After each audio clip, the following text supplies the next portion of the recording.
Good morning साथियों, मैं Dharmendra Kumar Maurya Vidya Bharati academy की यूट्यूब चैनल में आपका बहुत बहुत स्वागत करता हूं। दोस्तों, जैसे कि कल मैंने पढ़ा था, मेरी एक क्लास पिछली हुई है जिसमें मैंने बताया था पूरा सिलेबस के बारे में, अपने बारे में बहुत सारी चीज़ें बताई थी। तो उस पिछली वीडियो को ज़रूर देख लीजिए। और आज हम लोग बात किए थे शुरू से पढ़ने के लिए, तो पहला चैप्टर हम लोग आज पढ़ेंगे संख्या पद्धति।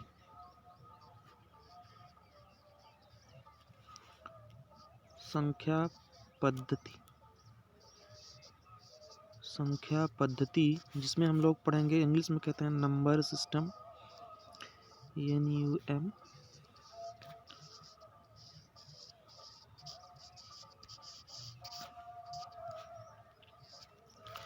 इंग्लिश में बोलते हैं नंबर सिस्टम।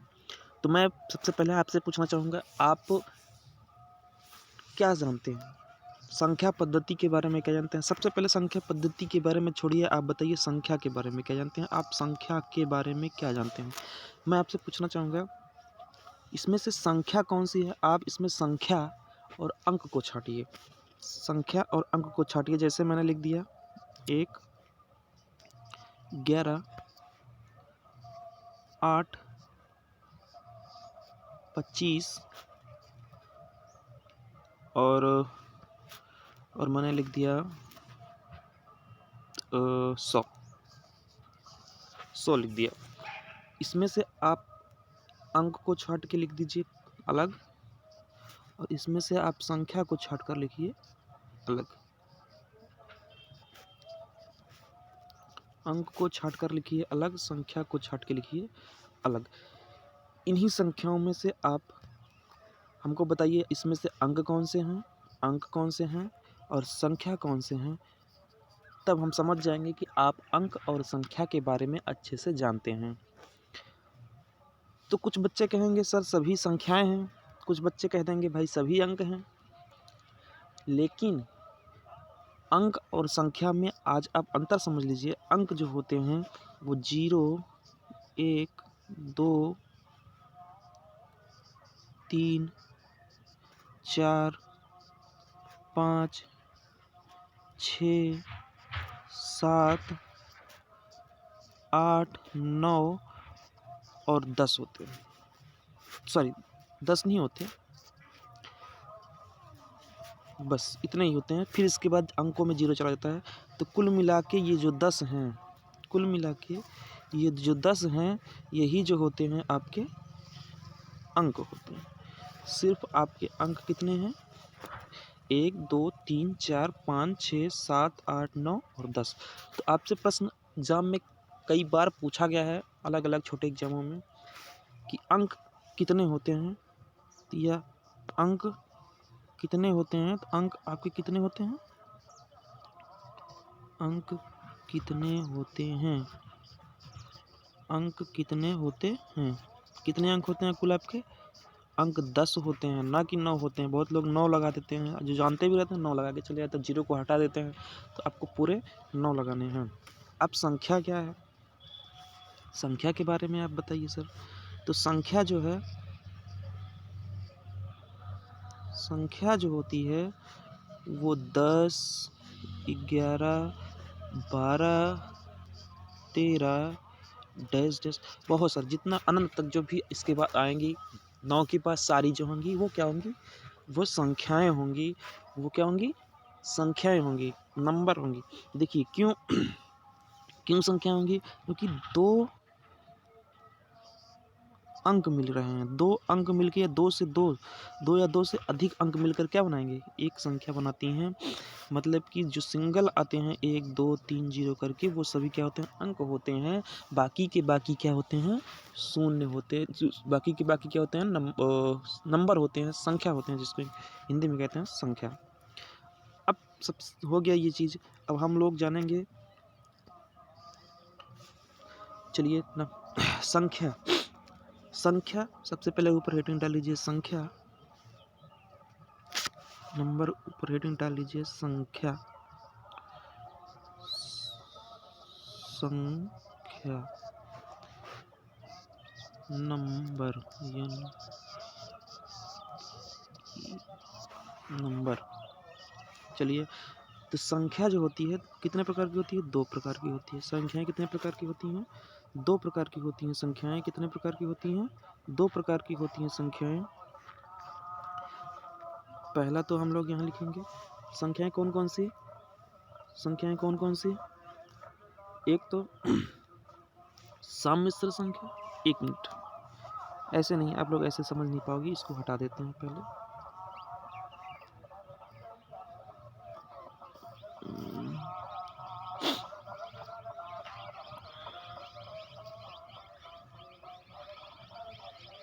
देखिए संख्या, सबसे पहले आप लोग जानिए कॉम्प्लेक्स संख्या क्या है, उसको तब थोड़ा सा समझ में धीरे-धीरे समझाते हैं। हिंदी में जिसको बोलते हैं सम्मिश्र संख्याएँ, हिंदी में क्या बोलते हैं? सम्मिश्र संख्याएँ। तो सम्मिश्र संख्याएँ जो होती हैं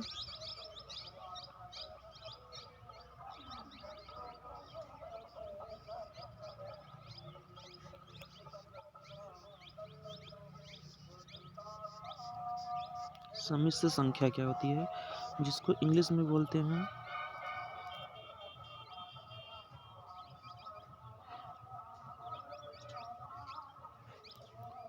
कॉम्प्लेक्स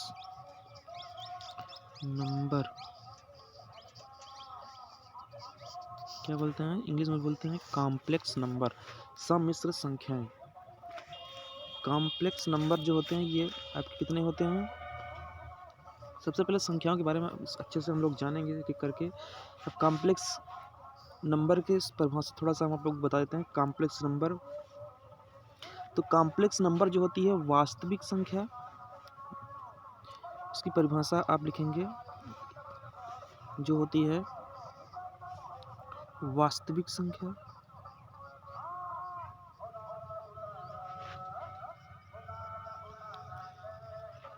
वास्तविक संख्या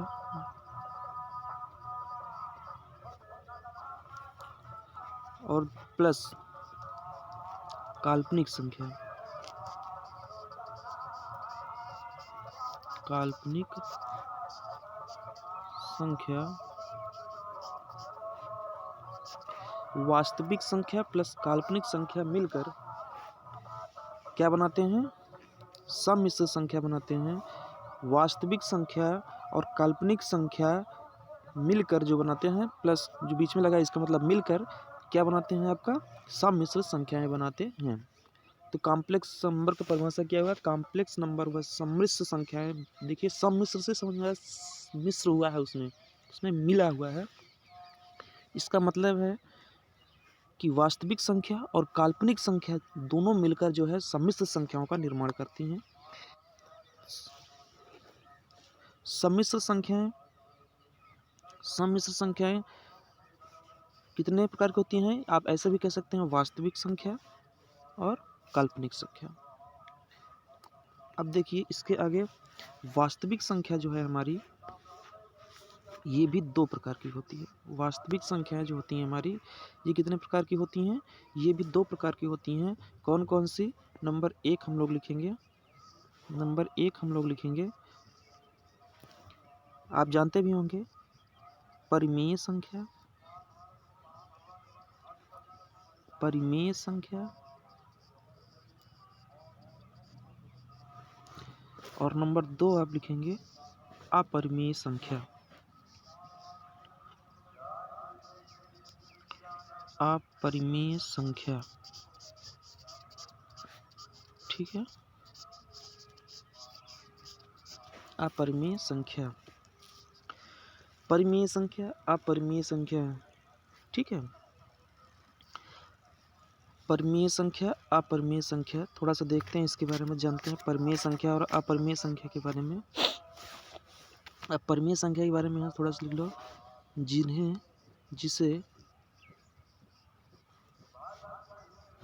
P/Q, जिन्हें P/Q के रूप में लिखा जा सके, के रूप में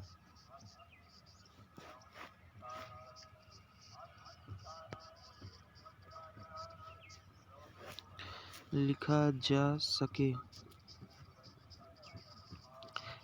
और इसका मतलब है जिन्हें P/Q के रूप में ना लिखा जा सके। के रूप में ना लिखा जा सके। ठीक है, जिन्हें पी बाई क्यू के रूप में, अब देखिए पी बाई क्यू के रूप में लिखा जा सकेगा क्या मतलब, जैसे समझ लेते हैं हम लोग, कोई संख्या है जैसे जिन्हें पी बाई क्यू के रूप, पी बाई क्यू, जहाँ पी और क्यू जो है यहाँ एक चीज़ और लिख लीजिएगा, जहाँ पी बाई क्यू के रूप में Q is equal to does not zero, Q zero कभी नहीं हो सकता। जैसे आप समझ लीजिए, जैसे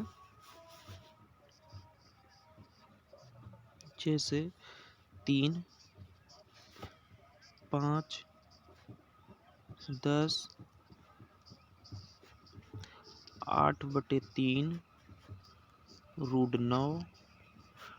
ठीक है, ये सारी संख्याएं जो हैं ये क्या है आपकी, 2 सही 1/3, ये आपकी क्या है, ये सारी संख्याएं आपकी जो हैं ये क्या है, परिमेय संख्याएं हैं। क्यों परिमेय संख्याएं हैं, थोड़ा सा इसके बारे में समझो। मैं कह रहा हूँ सर आप क्यों परिमेय संख्याएं कह रहे हैं, मैंने भाई क्या कहा, मैंने कहा कि जो संख्याएं पी बाई क्यू के रूप में लिखी जा सकती हैं वह संख्याएं क्या होंगी, परिमेय संख्याएं होंगी। लेकिन मैंने एक शर्त बताई, परिमेय संख्याएं वो तभी हो सकती हैं जब वो संख्याएं पी बाई क्यू के रूप में तो लिखी जा सकती हैं, लेकिन Q equal to does not zero, मतलब क्यों जीरो के बराबर नहीं हो सकता। क्यों क्या नहीं हो सकता, जीरो के बराबर नहीं हो सकता। मेरे कहने का मतलब ये है, क्यों जीरो नहीं हो सकता, इसका कहने का मतलब मेरे कहने का मतलब जीरो नहीं हो सकता। देखिए अगर भाई कोई संख्या जीरो हो जाती है, मान लीजिए क्यों पी बाई क्यू के रूप में मैंने कहा लिखा जा सकता है, अगर यहाँ मान लीजिए जीरो हो गई तब इस संख्या का वैल्यू क्या होगा, अनंत हो जाएगी। इस संख्या की वैल्यू क्या हो जाएगी, अनंत हो जाएगी या अपरिभाषित हो जाएगी, है कि नहीं। तो ये संख्या अनंत हो जाएगी, तो ये अपरिमेय संख्याएं होती हैं। इस तरह की संख्याएं क्या होती हैं, अपरिमेय संख्याएं होती हैं। इसमें Q is equal to does not zero, Q zero के बराबर नहीं होना चाहिए। अब आप कहेंगे सर आप कह रहे हैं पी बाई क्यू के रूप में लिखा होना चाहिए, लेकिन ये तो पी बाई क्यू के रूप में, ये तो पी बाई क्यू के रूप में ये तो नहीं लिखा है, ये पी बाई क्यू के रूप में, पी बाई क्यू के रूप में ये तो नहीं लिखा है। तो मैं कहूँगा लिखा है बेटा, मैं क्या कहूँगा, लिखा है पी बाई क्यू के रूप में। सर कहेंगे आप कहाँ लिखा है, 3, 5 और 8 जो आप लिखे हैं ये पी बाई क्यू के रूप में कहाँ लिखा है। किसी भी संख्या के, आप ये जानते भी होंगे, क्लास 5th से ही पढ़ते चले आ रहे होंगे, किसी भी संख्या को पी बाई क्यू यहाँ बटे एक, बटा में एक, यहाँ भाग एक से किसी भी संख्या को भाग से एक से भाग कर दिया तो कोई प्रभाव नहीं पड़ता है। कोई भी संख्या अगर ऐसे लिखी होती है तो उसका हमेशा समझ लीजिए कि बटे एक है। अब ये पी हो गया, नीचे वाला क्यों हो गया, और क्यों जो है जीरो के बराबर भी नहीं है कि नहीं। तो ये क्या है, परिमेय संख्या है। अब आप कहेंगे सर चलिए ठीक है, अब यहाँ 8/3 दिया है सर, तो 8/3 तो ठीक है सर, 8/3 तो आपका जो है ये पी है, ये क्यों है, ये पी बाई क्यू के रूप में लिखा जा सकता है, ये तो ठीक है सर जी। लेकिन मुझे समस्या यहाँ हो रही है कि सर ये √9, ये √9 कहाँ से आ गया सर, √9 भी आपने कह दिया है परिमेय संख्या है, जबकि ये परिमेय संख्या नहीं, हमको अपरिमेय संख्या लग रही है। जबकि ये परिमेय संख्या नहीं है, परिमेय संख्या लग रही है। नहीं तो कहेंगे परिमेय संख्या सर, मुझे कोई कह सकता सर मुझे परिमेय संख्या लग रही है क्योंकि बटे एक लिख सकते हैं यहाँ पे, अब ये बाई क्यू के रूप में हो गया। तो मैं कहूँगा आप गलत सोच रहे हैं।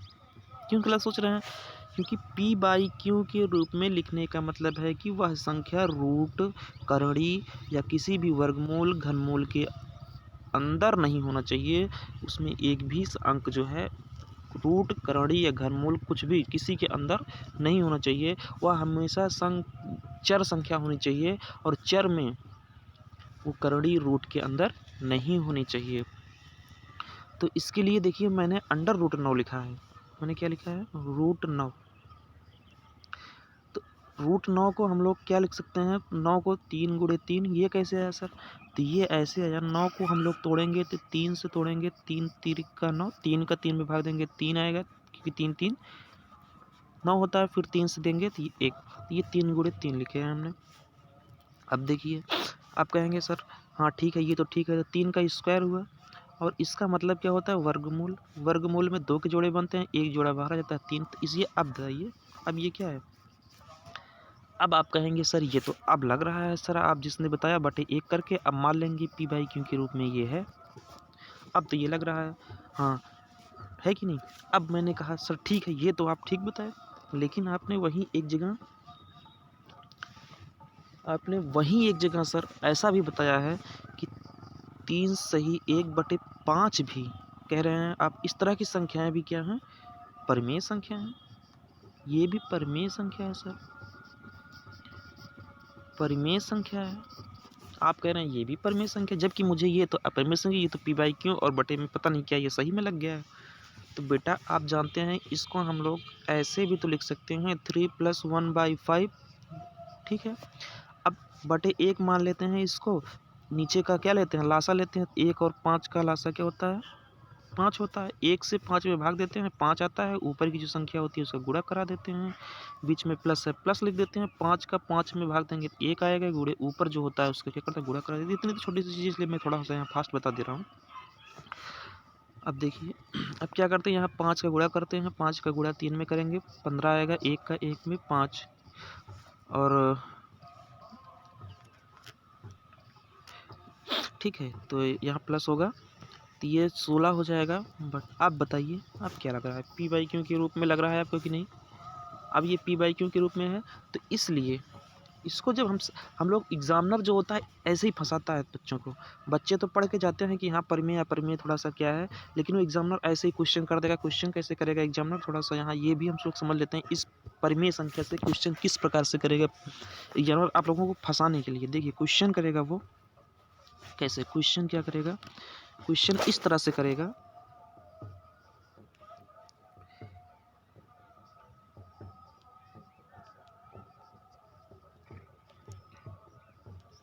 निम्न में से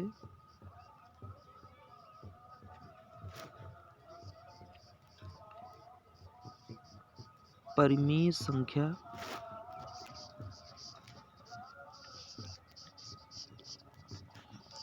का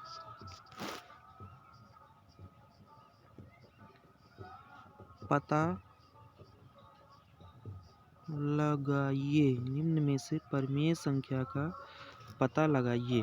अब आपको ऑप्शन दे देगा, क्या ऑप्शन देगा, ऑप्शन देगा ए, ऑप्शन क्या देगा, 1/√2, बी पाई, सी 2 सही 1/4, और डी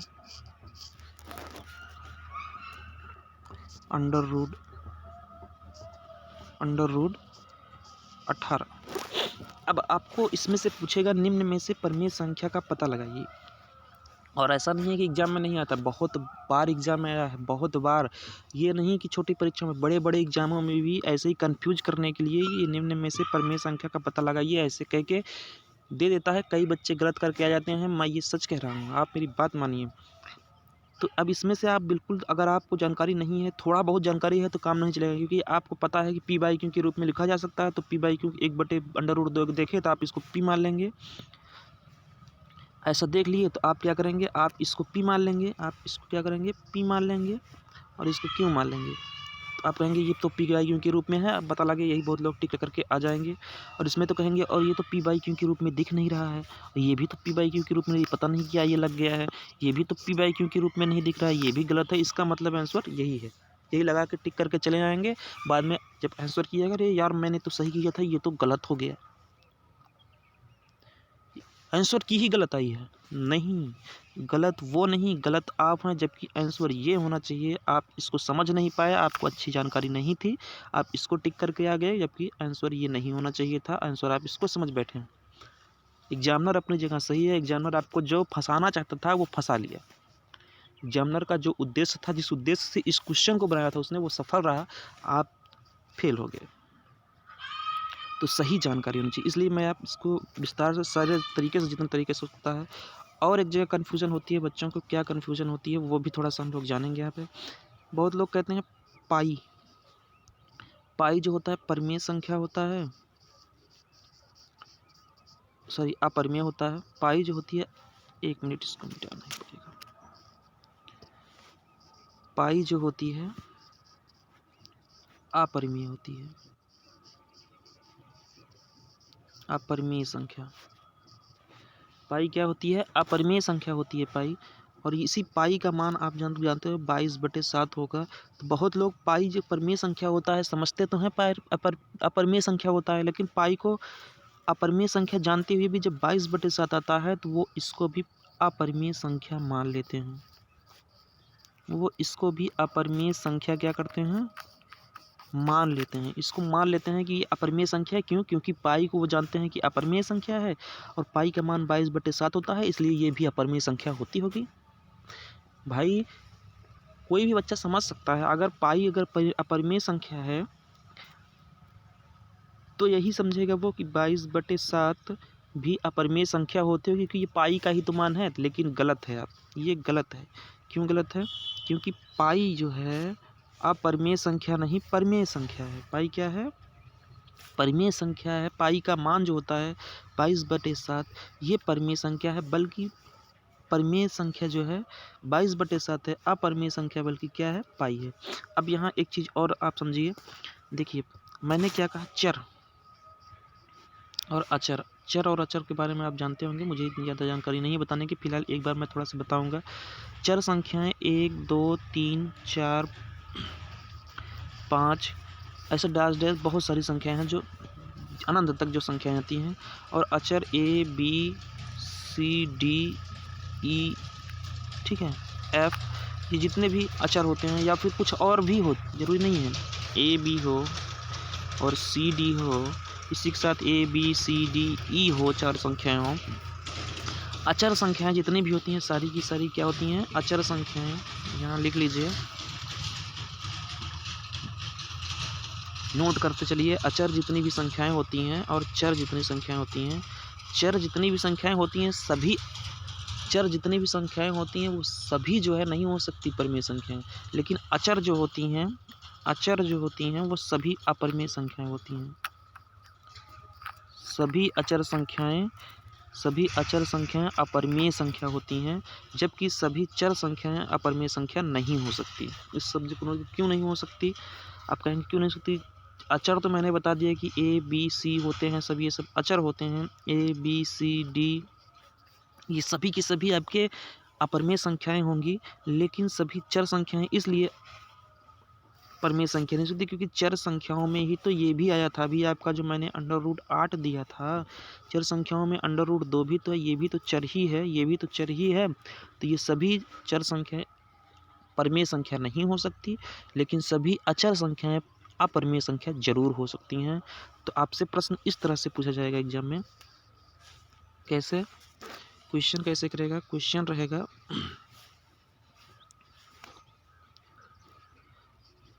सभी चर संख्याएं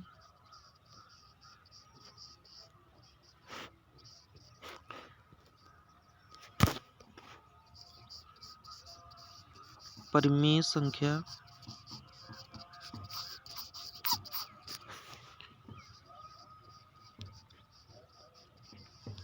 हो सकती हैं। सभी चर संख्या परिमेय संख्या हो सकती हैं। नंबर 1 देगा हाँ, B देगा नहीं, D देगा दोनों, और C देगा D देगा कैन नॉट डिटरमाइन, ज्ञात नहीं कर सकते। तो आप हमेशा जब जानते रहेंगे जिसके बारे में आपको जानकारी होगी कि सभी चर संख्याएं परिमेय संख्या हो सकती हैं। ये तो सर बताया थी कि सभी चर संख्याएं परिमेय संख्या तो नहीं हो सकती, कुछ परिमेय होंगी कुछ अपरिमेय होंगी। तो ये इसका मतलब कुछ बच्चे समझेंगे कि हाँ हो भी सकती है, नहीं भी हो सकती है। इसका मतलब दोनों, इसका मतलब सही है कि दोनों हो सकता है, हो भी सकता है, नहीं भी हो सकता है। इसका मतलब आंसर क्या हुआ? दोनों। इसका मतलब क्या हुआ? दोनों, मतलब कि हो भी सकता है, नहीं भी सकता है। इसका मतलब A और B दोनों, A और B दोनों हो भी सकता है, नहीं भी सकता है। वो किस पर डिपेंड करेगा? वो जब दिया जाएगा डिजिट रूट में है या कैसे किस तरीक़ा से लिखा गया है, तो उस तरीक़ा से पता लगेगा। चलिए हम लोग जान लिए परिमेय और अपरिमेय संख्याएं। क्या होती हैं। अब हम लोग थोड़ा सा आगे चलेंगे, जानेंगे थोड़ा सा और थोड़ा सा यहाँ से जान लेते हैं। परमेय और परमेय संख्याओं के बारे में थोड़ा सा और जान लो। परमेय अपरमेय संख्याएं क्या होती हैं, कैसे होती हैं, ये थोड़ा सा और जान लो आप। थोड़ा सा क्या जानो इसमें, थोड़ा सा ये जानना है कि परमेय संख्या भी जो है, परमेय संख्या भी जो है दो प्रकार की होती है। थोड़ा देखो, इसको मैं थोड़ा सा आपको बता देना चाहता हूँ कि थोड़ा इसके बाद जो थोड़ा डीपली में अब जा रहे हैं हम लोग, इसको बहुत ज़्यादा सीरियस में नहीं लेना है। फिलहाल पढ़ना तो है ही, आगे चल के इस ज़रूरत भी पड़ेगी, लेकिन उतना ज़्यादा खास नहीं है हम लोगों के एग्जाम के पॉइंट से। लेकिन फिलहाल जान लीजिए कि परिमेय संख्या जो होती है, जो अभी आपको मैंने वहाँ बताया था, परिमेय संख्या, परिमेय संख्या, परिमेय संख्या जो बताई थी, ये भी जो होती है दो प्रकार की होती है। परिमेय संख्या भी कितनी प्रकार की होती है, दो प्रकार की होती है। आप कहेंगे कौन कौन सी सर, हम कहेंगे अशांत, अशांत, अशांत और आवृत्ति, अशांत और आवृत्ति, अशांत और आवृत्ति, दशम संख्या, दशमलव संख्या, दशमलव संख्या, दशमलव संख्या।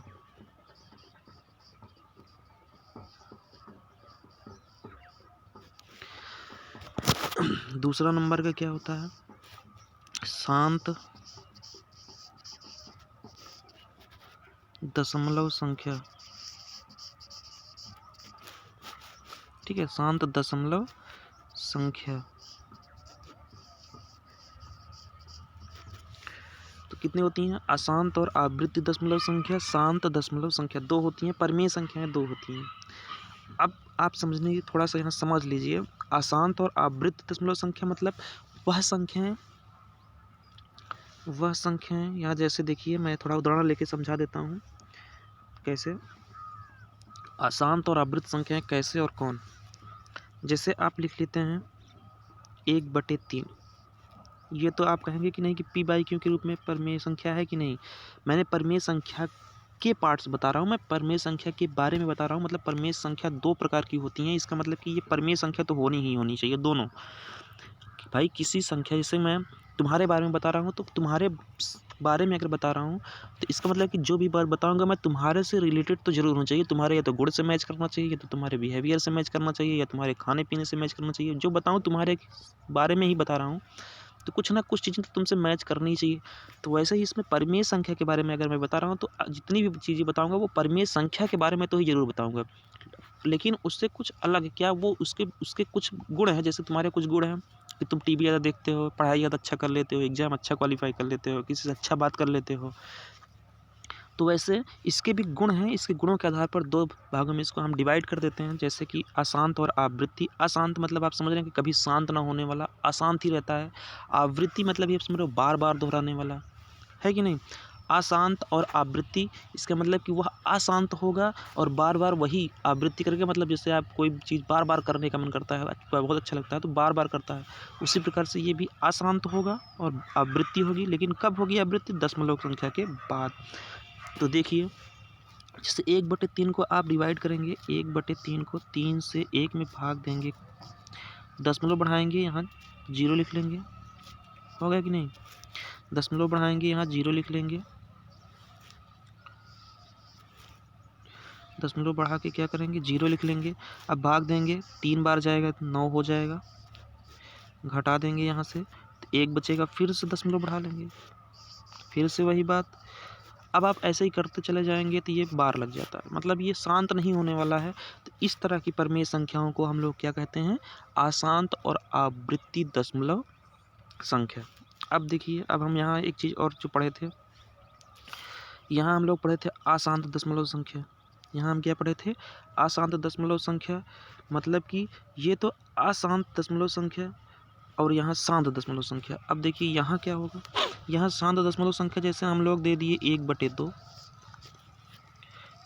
तो ये भी तो 2 से अगर 1 में भाग देंगे ये शांत हो जाएगा। कहने का मतलब मेरा शांत हो जाएगा, मतलब ये दशमलव के बाद बार बार आवृत्ति करना छोड़ देगा। किसी भी संख्या को, जैसे यहाँ 3 3 3 आ रहा था, 0.0 बढ़ा दिए, यहाँ 2 5 बार जाएगा 10, ये शांत हो गया, कट गया, पूरी तरह से 0 हो गया। तो मतलब ये किस प्रकार की संख्या है। तो अब देखिए, अब यहाँ से भी कुछ तरह से हम प्रश्न आपको बताते हैं कैसे पूछेगा। पूछ लेगा क्या सभी अशांत और आवृत्त दशमलव संख्याएं परिमेय संख्या हो सकती हैं। पूछ लेगा क्या सभी शांत दशमलव संख्याएं परिमेय संख्या हो सकती हैं। तो आपका आंसर क्या होगा मैं जानना चाहता हूँ। क्या सभी अशांत और आवृत्त दशमलव संख्या परिमेय संख्या हो सकती हैं। क्या सभी शांत दशमलव संख्या परिमेय संख्या हो सकती हैं। ये आपके लिए प्रश्न है। आप बताइए इसका आंसर क्या हो सकता है। आप कहेंगे सर अभी तो आपने कहा कि मैं जो भी बताऊंगा इस, क्योंकि ये उसी परिमेय संख्या के बारे में ही पढ़ रहे हैं, मैं जो भी बताऊंगा वो क्या बताऊंगा, परिमेय संख्या के बारे में ही बताऊंगा। अभी आपने कहा, तो इसका मतलब ये सारी संख्याएं जो होंगी वो क्या हो सकती हैं, परिमेय संख्या हो सकती हैं, चाहे वह अशांत आवृत्त संख्याएं हों, चाहे वह शांत संख्याएं हों, सभी की सभी जो होंगी क्या होंगी, वो परिमेय संख्या होंगी। ठीक है, इसका मतलब सभी शांत और आवृत्त दशमलव संख्या परिमेय संख्या होंगी, सभी शांत दशमलव संख्या जो होंगी वो भी परिमेय संख्या होंगी। इतना चीज़ तो हम लोग जान लिए। अब चलिए थोड़ा सा, इतना चीज़ जब हम लोग जान ही लिए हैं तो अब हम लोग देखते हैं। चलिए अब हम लोग थोड़ा सा अलग पढ़ते हैं। ये तो अभी कॉम्प्लेक्स नंबर के बारे में आप लोग जाने, सम्मिश्र संख्याएं कैसे कैसे बनती हैं, थोड़ा सा एक बार और चर्चा कर लेते हैं। अच्छे से समझ लीजिए क्योंकि यहाँ से क्वेश्चन ऐसे उठा लेता है, आप समझ नहीं पाएंगे एग्जाम में, और क्वेश्चन यहाँ से ही पूछ देता है, बच्चे कन्फ्यूज होते हैं। बच्चे तो सबसे पहले वही जीरो पढ़े होते हैं, इकाई का अंक ज्ञात करना, संख्याओं में जीरो ज्ञात करना, विभाजकता का नियम, भाग देना, यही सब पढ़ के बच्चे चले जाते हैं। और एग्जामिनर पूछता प्रश्न जहाँ से है वहाँ तो वो लोग पढ़ते नहीं हैं।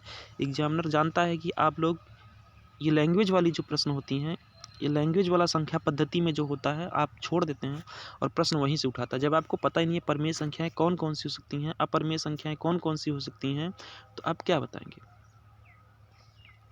चलिए, तो हम लोग इतना परिमेय संख्या के बारे में अच्छे से जान लिए। अपरिमेय संख्या के बारे में आप थोड़ा सा जानते हैं। अभी तक जो जाने हम लोग सब परिमेय संख्या के बारे में जाने, अब अपरिमेय संख्या के बारे में जानते हैं। अपरिमेय संख्या, अपरिमेय संख्या, ठीक है, इसको इंग्लिश में कहते हैं, इंग्लिश में क्या कहते हैं, इरेशनल नंबर, इरेशनल नंबर।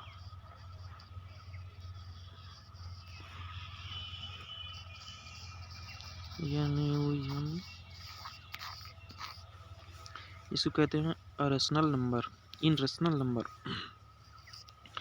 तो परिमेय संख्या के बारे में आप अगर आप अपरिमेय संख्या पहचानना जान गए तो सारी संख्याएं अपरिमेय होंगी।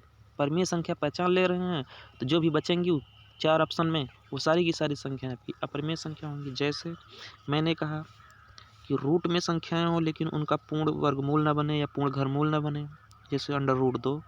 मैंने अभी बताया पाई जो होती है अपरिमेय होती है, लेकिन इसका मान जो 22/7 होता है वो परिमेय होता है। ये बताया कि नहीं, 22/7 जो होता है ये परिमेय होता है, लेकिन जो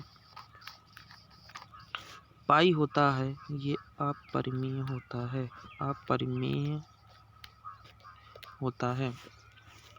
तो यहाँ आप जानते रहिए प्रश्न आया है एग्जाम में, अभी पिछले एग्जाम में कोई मैंने देखा था किसी का पेपर, तो उसमें आया था पाई है, तो पाई के बारे में पूछा था, पाई परिमेय अपरिमेय के बारे में। तो बहुत सारे बच्चे उसको जो है परिमेय अपरिमेय में कंफ्यूज हो गए थे। तो पाई जो होता है वो परिमेय संख्या नहीं अपरिमेय संख्या होता है, लेकिन पाई का मान जो होता है वो 22/7 परिमेय संख्या होती है।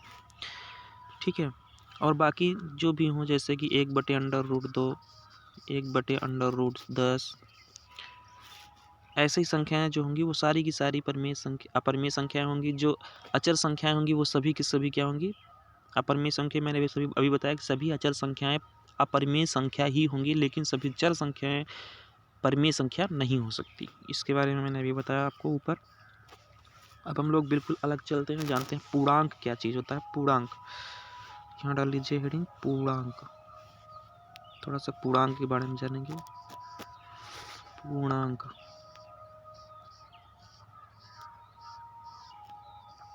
पूर्णांक इंटीजर, इसको इंग्लिश में कहते हैं इंटीजर।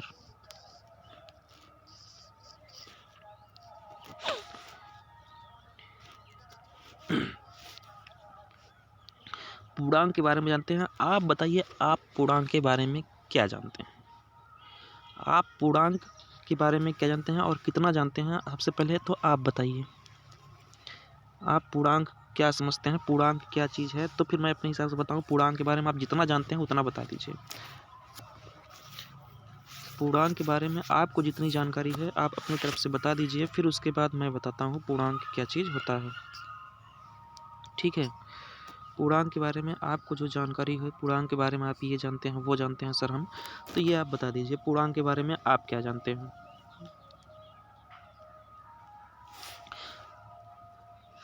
तो मैं कहूँगा पूर्णांक के बारे में अगर आप नहीं जानते तो मैं बता दे रहा हूँ। पूर्णांक वो सभी संख्याएं होती हैं। पूर्णांक सभी संख्याएं जो आप देखेंगे, चाहे वो अंक हो चाहे वो संख्या हो, सब के सब जो होती हैं वो पूर्णांक होती हैं। मतलब कहने का मतलब मेरा एकदम साफ है, मेरा कहने का मतलब minus infinite, minus infinite, infinitive से लेकर माइनस इन्फिनिटिव से लेकर प्लस इन्फिनिटिव तक जितनी भी संख्याएं या पूर्णांक होंगी, जितनी भी संख्याएं हैं सबकी सब पूर्णांक होंगी। कहने का मतलब मेरा मतलब है माइनस इन्फिनिटिव से मतलब माइनस, ये जीरो हुआ, इधर आप जाएंगे तो प्लस होगा और आप इधर जाएंगे तो माइनस होगा। तो प्रश्न यहाँ से एक और उठता है, जीरो क्या पूर्णांक संख्या है? जीरो क्या पूर्णांक संख्या है सर? आप कहेंगे सर क्या जीरो पूर्णांक संख्या है? तो बच्चे बहुत कंफ्यूज रहते हैं, क्या जीरो पूर्णांक संख्या है कि नहीं है।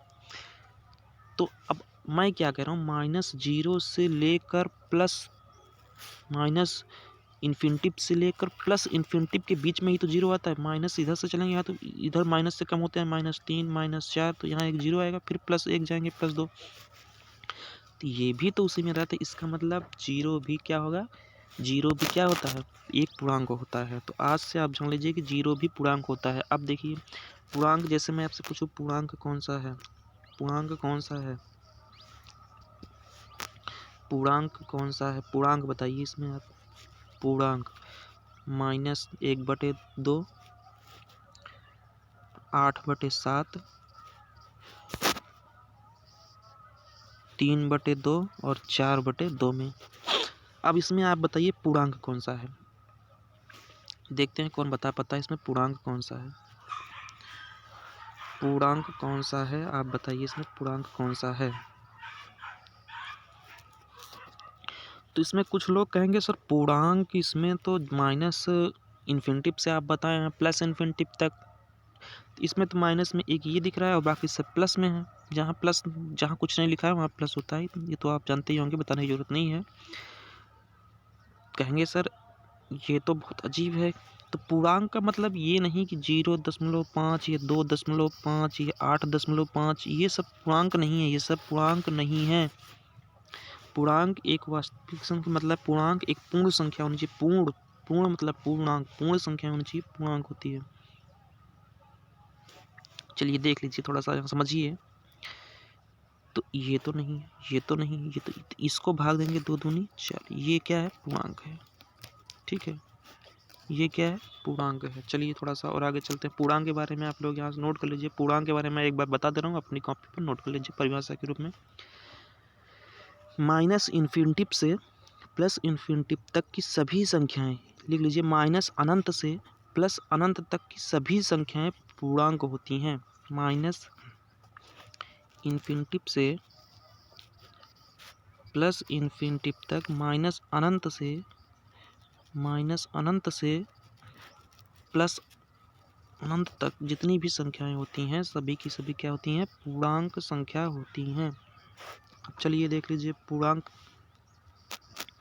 अब पूर्णांक में देखिए,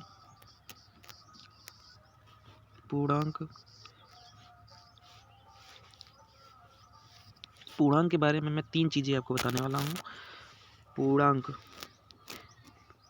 तो क्या पूर्णांक जो होता है, देखिए 3 तरह का होता है। एक ऋणात्मक पूर्णांक, ये क्या होता है? ऋणात्मक पूर्णांक। ये क्या हो गया? ऋणात्मक पूर्णांक। नंबर दूसरा क्या होता है? ना तो ऋणात्मक ना ही धनात्मक। तो यहाँ लिख लीजिए शून्यात्मक पूर्णांक या ऋणात्मक पूर्णांक या तो शून्यात्मक पूर्णांक। शून्यात्मक, ठीक है। पूर्णांक शून्यात्मक क्या हो जाएगा? पूर्णांक। ना तो मतलब इसका कहने का मतलब ना तो ऋणात्मक होगा और ना ही धनात्मक होगा। और यहाँ एक जो लिख लेंगे अब धनात्मक पूर्णांक। धनात्मक पूर्णांक, ठीक है। पूर्णांक कितने प्रकार के? पूर्णात्मक एक तो हो गया। पूर्णांक कितने प्रकार के? 3 प्रकार के। एक तो धनात्मक, दूसरा ऋणात्मक और तीसरा क्या हो गया? एक ऋणात्मक, शून्यात्मक और धनात्मक। अब इनके उदाहरण समझेंगे। मैंने अभी पूर्णांक की परिभाषा में मैंने साफ कर दिया कि माइनस अनंत से लेकर प्लस अनंत तक की संख्याएं जो भी होती हैं इनके बीच में सारी की सारी पूर्णांक होती हैं। तो माइनस ऋणात्मक में आप कोई भी संख्या लिख सकते हैं। -100, -10, -5, -2, यहाँ तक कि -1। ये सभी की सभी क्या हैं आपकी? सभी की सभी क्या हैं? ये ऋणात्मक पूर्णांक है। लेकिन शून्यात्मक पूर्णांक में सिर्फ एक वही शून्य होता है। इसका मतलब ये हुआ कि शून्य ना तो कभी प्लस में गया है ना तो जीरो। मतलब ये ना तो धनात्मक है ना तो ऋणात्मक है। अगर कभी आपसे शून्य के बारे में पूछता है, शून्य है कह कर दे देता है, ऋणात्मक संख्या है, फिर पूछेगा धनात्मक संख्या है, फिर पूछेगा ना तो ऋणात्मक ना तो धनात्मक, और फिर पूछेगा इनमें से कोई नहीं। तो आप लगाएंगे शून्य ना तो ऋणात्मक है और ना ही धनात्मक है। और धनात्मक संख्याओं में आप 100, 10, 20, 50 कुछ भी ले लीजिए, सभी संख्याएं जो है धनात्मक ही हैं। अनंत तक आप कोई भी संख्या मान लीजिए, ठीक है। इसमें ज़्यादा कुछ समझाने की जरूरत नहीं, धनात्मक ऋणात्मक। अब आप यहाँ आ जाइए प्राकृतिक संख्याएं। अब थोड़ा सा प्राकृतिक संख्याओं के बारे में भी जानना जरूरी है हम लोगों को, है कि नहीं? प्राकृतिक संख्याओं के बारे में भी जानना जरूरी है। तो चलिए प्राकृतिक संख्या के बारे में थोड़ा सा हम समझते हैं। प्राकृतिक संख्या क्या होती हैं? तो यहाँ लिख लीजिए प्राकृतिक संख्या।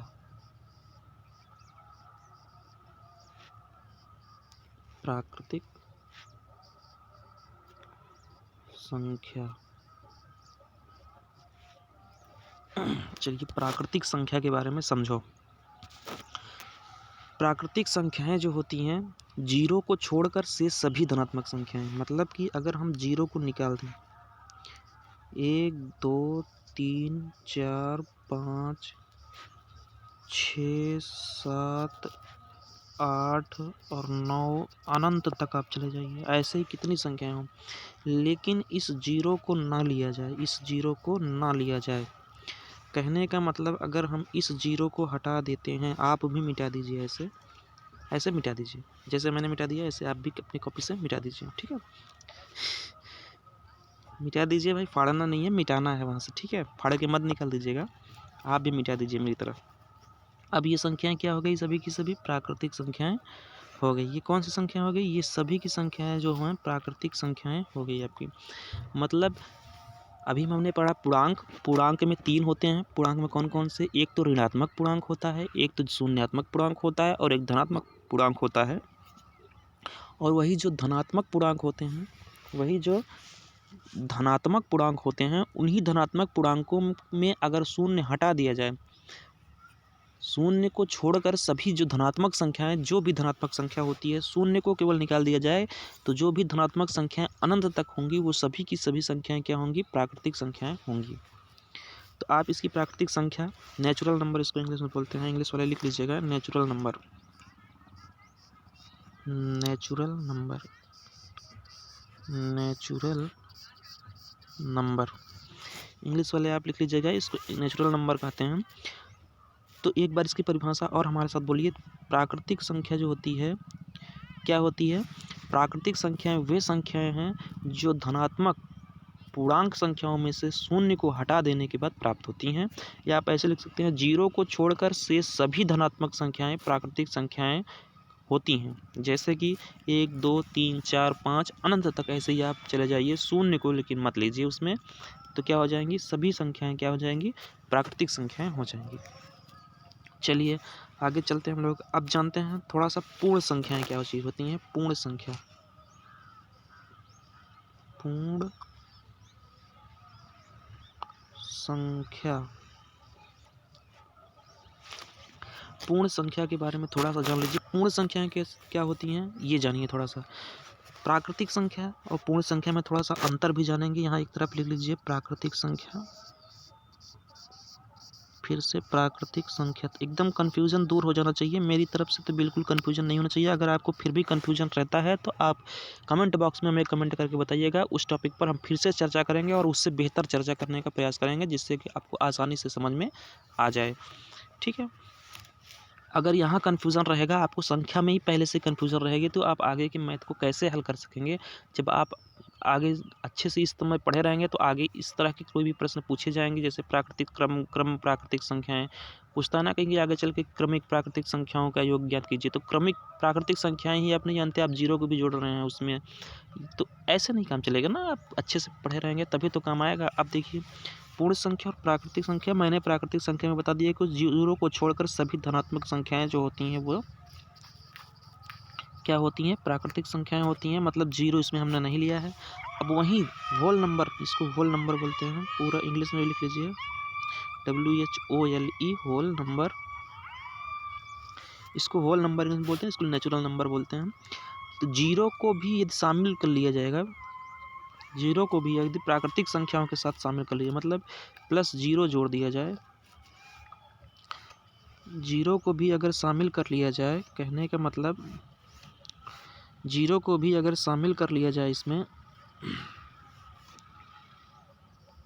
इसमें प्राकृतिक संख्या में अगर जीरो को भी शामिल कर लिया जाए, 1 2 3 4 5 अनंत तक, प्राकृतिक संख्या में अगर पूर्ण संख्या बनानी है, प्राकृतिक संख्या को अगर पूर्ण संख्या बनानी है तो इसमें सिर्फ जीरो को ऐड कर दिया जाए, मतलब जीरो को भी इसमें ले लिया जाए, जीरो अंक को भी ले लिया जाए, तो वो पूर्ण संख्याएं बन जाती है।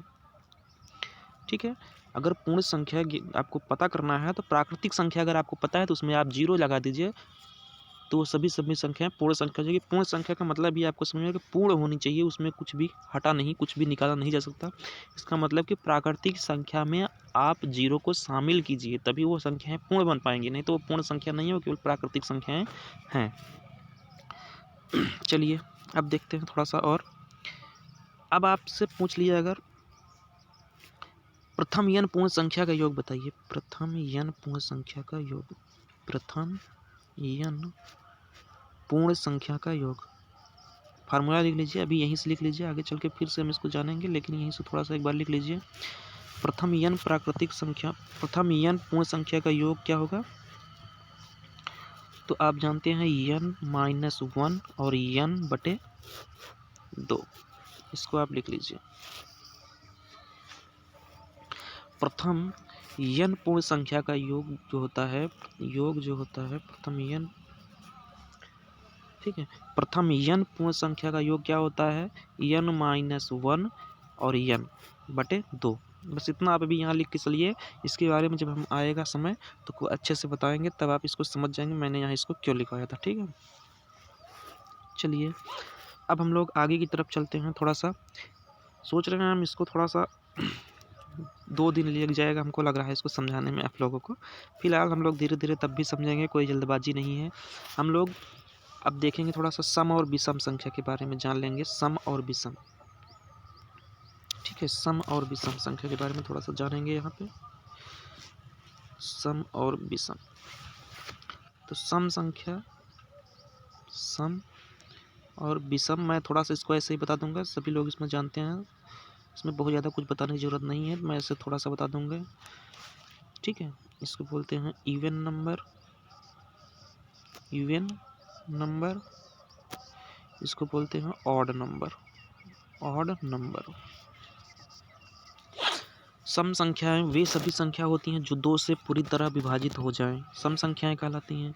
वे सभी संख्याएं जो 2 से पूरी तरह विभाजित हो जाएं सम संख्याएं कहलाती हैं। मतलब 2 से पूरी तरह जिसको विभाजित कर दे वो संख्याएं क्या होती हैं? सम संख्या होती हैं। और 2 से पूरी तरह विभाजित ना हो वो संख्याएं क्या होती हैं? विषम संख्याएं होती हैं। मतलब कि वे संख्याएं वे सभी संख्याएं, वे सभी मतलब मैंने यहाँ लगा दिया, एक शब्द मैंने लगा दिया वे सभी संख्याएं, मैंने यहाँ लगाया वे सभी संख्याएं।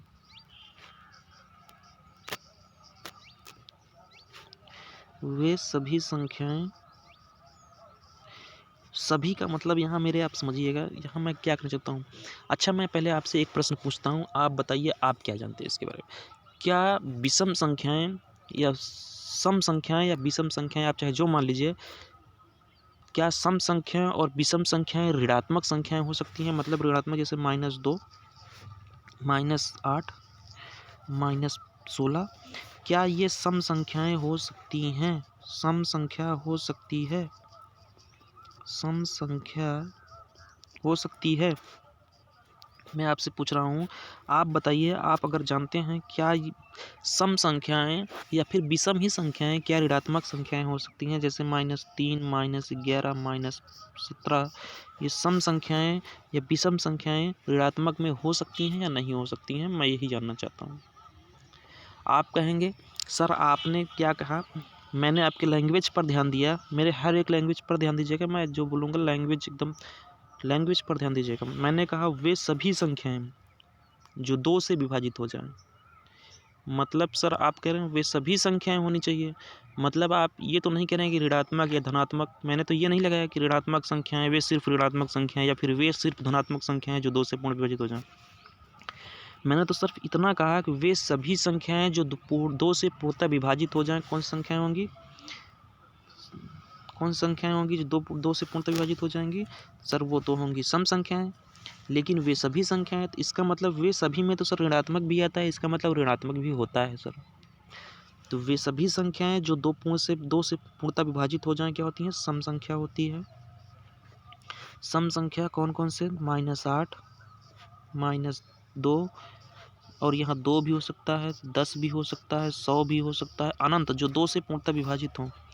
जो 2 से पूर्णतः विभाजित हों वो संख्याएं जो 2 से भाग देने पर पूरी तरह से कट जाएं वो संख्याएं सम होती हैं, चाहे वह ऋणात्मक हो चाहे वह धनात्मक हो। इसी तरह से हम लोग विषम की भी बात करते हैं, विषम संख्या की बात करते हैं, ऑड नंबर की। ये भी वे सभी संख्याएं, इसका भी सुनिएगा, वे सभी संख्याएं जो 2 से भाग करने पर पूर्णतः विभाजित नहीं होती हैं या कुछ ना कुछ शेषफल जरूर से जरूर छोड़ देती हैं, वो संख्याएं क्या होती हैं? विषम संख्या। चाहे वह ऋणात्मक हो चाहे वह धनात्मक हो चाहे वह कुछ भी हो। ठीक है, ठीक है। वे सभी संख्याएं जो 2 से विभाजित करने पर पूरी तरीक़ा से कट जाती हैं, भाग करने पर पूरी तरह से कट जाती हैं सम संख्या, चाहे वह ऋणात्मक हो चाहे वह धनात्मक हो। वे सभी संख्याएं जो 2 से भाग करने पर पूरी तरह से नहीं कटती हैं, कुछ न कुछ शेषफल जरूर से जरूर अवश्य छोड़ देती हैं, वो संख्याएं क्या होती हैं? विषम संख्याएं होती हैं, चाहे वह ऋणात्मक हो चाहे वह धनात्मक हो। अब चलिए यहाँ से देखिए, एक प्रश्न यहाँ आपसे और मैं पूछूंगा, देखते हैं कितने लोग जानते हैं। अभी मैं जो बता रहा हूँ ये ऋणात्मक, हम जानते हैं इसमें से 90% बच्चे ऋणात्मक संख्याओं को ऋणात्मक संख्याओं को सम संख्या नहीं मानते हैं। अभी क्वेश्चन अगर हाल ही में एग्ज़ाम में आ जाए, आप नहीं जानते थे, मैं यहाँ तक समझता हूँ कि आपको लगता होगा कि -2 जो है कभी भी सम संख्या नहीं हो सकती। आज तक आपने सिर्फ धनात्मक संख्याएं ही सम संख्या के रूप में देखी होंगी, लेकिन मैंने जो ये बताया है इस बात को आप ध्यान रखिए, एग्ज़ाम में पूछ सकता है। निम्न में से सम संख्याओं को छाटिए, पता लगा कि आपको -8 दे दिया, -16 दे दिया, -20 दे दिया और आप धनात्मक संख्या पा ही नहीं रहे, तो निम्न में से उसी में ऑप्शन दे दिया, इनमें से कोई नहीं, तो इनमें से कोई नहीं लगा के चले आओगे, 100% लगा के चले आओगे। जैसे यहाँ मैं प्रश्न भी बना देता हूँ मैं, निम्न में से प्रश्न भी बना देता हूँ मैं। प्रश्न क्या है? सम संख्या का पता लगाइए। सम संख्या का पता लगाइए। नंबर ए है 8, नंबर ए है 9, नंबर बी है -13, नंबर सी है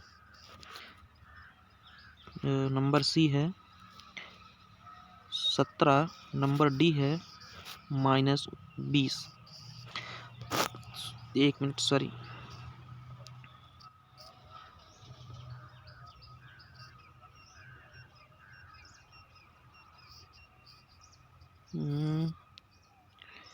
इसमें थोड़ा सा फंसाने के लिए एग्जाम ऐसे करेगा -20 और यहाँ लिख देगा, यहाँ तो नहीं कर सकते, कैन नॉट डिटरमाइन। तो 100% आप देखेंगे यहाँ सम संख्या को पता लगी -9। ये तो नहीं है, ये तो नहीं है, ये तो बिल्कुल नहीं। 2 से भाग करने, ये भी तो 2 से भाग करने पर, ये तो माइनस में, ये भी नहीं हो सकता। आप देखेंगे ये तो कट रहा है 2 से भाग करने पर सर जी, मगर ये है जो माइनस में, ये तो नहीं हो सकता। कैन नॉट डिटरमाइंड दिया, इसका मतलब यही होगा ज्ञात नहीं कर सकते। आपको पता ही नहीं है कि माइनस में जो है भी माइनस की संख्याएं जो होती हैं वो भी सम और विषम हो सकती हैं। अब मैं एक प्रश्न और मैंने अभी आपसे कहा था, मैं एक चीज़ और आपसे जानना चाहता हूँ, क्या जीरो संख्या, जीरो जो है ये भी सम संख्या है? जीरो जो है सम संख्या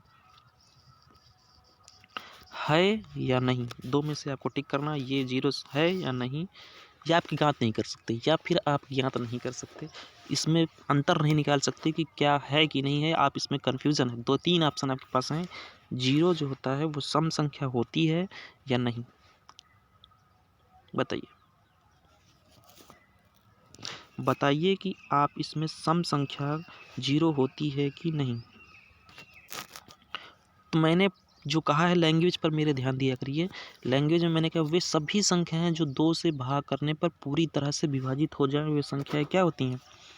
तो आप 2 से भाग करने पर पूरी तरह विभाजित, तो आप जीरो को 2 से भाग करके देख लीजिए। जीरो को 2 से भाग करके भाई देख लीजिए। तो कहेंगे जीरो को सर 2 से भाग करेंगे, देखते हैं कितना आता है सर। मैंने कहा कर लीजिए। 2 का पहाड़ा पढ़ेंगे, इतनी बार पढ़ेंगे कि जीरो आ जाए। तो कितनी बार पढ़ेंगे? जीरो पढ़ेंगे। 2 का पहाड़ा जीरो पढ़ेंगे तभी तो जीरो आएगा नीचे। 2 का पहाड़ा जीरो, इसमें 2 का गुणा करेंगे तो जीरो आएगा। यहाँ जीरो माइनस घटाएंगे जीरो, शेषफल क्या बचा? जीरो, मतलब पूरी तरह से कट गया। इसका मतलब क्या हुआ कि यह भी एक सम संख्या है, सम है।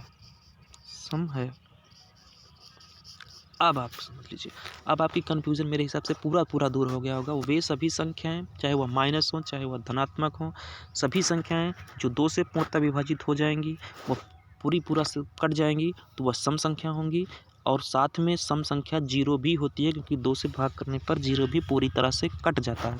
और वे सभी संख्याएं जो 2 से भाग करने पर पूरी तरह नहीं कटती हैं, कुछ न कुछ शेष अवश्य देती हैं, अवश्य छोड़ जाती हैं, ऐसी संख्याएं विषम संख्या कहलाती हैं, चाहे वह धनात्मक हो चाहे वह ऋणात्मक हो। चलिए इसके आगे क्लास को हम कल रखेंगे। थोड़ा सा और बचा है, कुछ संख्याएं हैं उनके विषय में बताएंगे। फिर कल हम थोड़ा सा सवाल भी हल करेंगे। इस पर जितना भी बताए हैं इस पर कुछ सवाल कल लेकर आएंगे। हम देखते हैं आप लोग कितना पढ़े हैं कितना नहीं, कितना आप लोगों को समझ में आया। और जो ना समझ में आया हो हमको प्लीज़ कमेंट बॉक्स में बताइए। हम उस टॉपिक को फिर से एक बार चर्चा करेंगे। और इससे अच्छा, आपको जब तक यहाँ नहीं समझ में आएगा आपको आगे की मैथ कैसे समझ में आएगी। हम लोग जीरो से पढ़ेंगे, मैंने कहा था जीरो से पढ़ेंगे, एक एक चीज़ के बारे में जानेंगे। सम विषम हमको पता है, कुछ लोग जानते होंगे कुछ लोग नहीं जानते होंगे, इसलिए हम जीरो से लेके चल रहे हैं। हाँ, लंबा समय लग सकता है, मैंने कहा है 120 दिन, इससे ज़्यादा भी हो सकता है, या इसी के अंदर भी ख़त्म कर सकते हैं। तो आप लोग अगर अभी से मजबूत हो जाएंगे, मैं सोच रहा हूँ अभी से मजबूत हो जाएंगे, तो आगे चलकर बहुत अच्छी तरीक़े से हम लोग समझ सकेंगे। हमको ये बार बार नहीं बताना होगा कि हम पूर्णांक संख्या कौन कौन सी होती है सर। फिर ये नहीं बताना होगा पूर्ण संख्या, जहाँ आ गया शब्द तो वहाँ ये नहीं बताना होगा हमको कि पूर्ण संख्या प्राकृतिक संख्या में जीरो जोड़ देने से बनता है, ठीक है। तो ये सब हमको वहाँ नहीं बताना होगा। इससे एकदम आराम से हम लोग पढ़ते हुए चले जाएंगे। तो आपको ये क्लास कैसी लगी? अच्छी लगी है तो लाइक करिए, चैनल को सब्सक्राइब जरूर करिए अगर आप चैनल पर पहली बार आए हैं। वीडियो को अच्छा लगे तो ज़रूर से ज़रूर लाइक करिए, चैनल को सब्सक्राइब करके बेल आइकन को दबा दीजिए, जिससे आपको समय समय से वीडियो डालने पर नोटिफिकेशन आ जाए। दोस्तों, कल हम लोग थोड़ा सा पढ़ेंगे, थोड़ा सा क्या पढ़ेंगे ये भी बताते हैं। सहअभाज्य संख्याएं, अभाज्य संख्याएं, भाज्य संख्याएं कौन कौन सी होती हैं, तो इनके बारे में को प्राइम नंबर वगैरह जो होता है ये सब जानेंगे थोड़ा सा। उसके बाद हम लोग फिर चलेंगे, कुछ सवाल हल करेंगे कल, जो अभी बताएं इसी टॉपिक पर देखेंगे आप। अच्छे अच्छे एग्जामों में, अच्छे परीक्षाओं में कैसे कैसे इन्हीं टॉपिकों से प्रश्न निकल कर आते हैं और अच्छे अच्छे बच्चे कर नहीं पाते हैं। जो अच्छे अच्छे पढ़ने में अच्छे मैथ पढ़ने में होते हैं वो भी नहीं कर पाते हैं। तो देखेंगे आप 2020 में एग्जाम हाल